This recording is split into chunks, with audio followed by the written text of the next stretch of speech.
उत्तर प्रदेशची राजधानी लखनौमध्ये एका बसला भीषण आग लागली.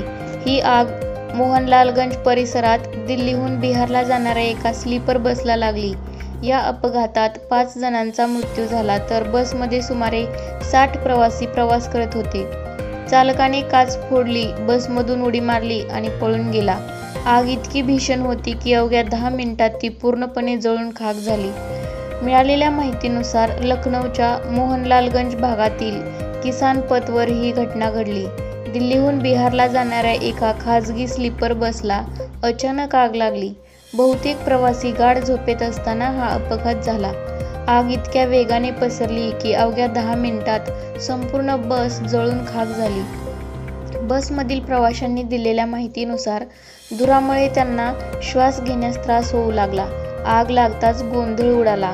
लोक जीव वाचवण्यासाठी दारे आणि खिडक्यांकडे धावले, पण ड्रायव्हरच्या अतिरिक्त सीटमुळे मार्ग अडला.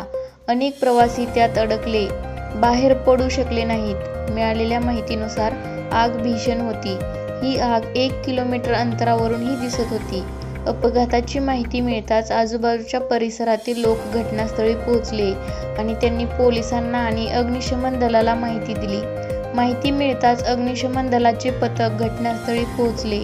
प्रयत्नानंतर आग आटोक्यात आणण्यात आली, पण तोपर्यंत बस संपूर्ण जळून खाक झाली होती. या अपघातात 5 प्रवासी जिवंत जळाले. या प्रवाशांची अद्याप ओळख पटलेली नाही.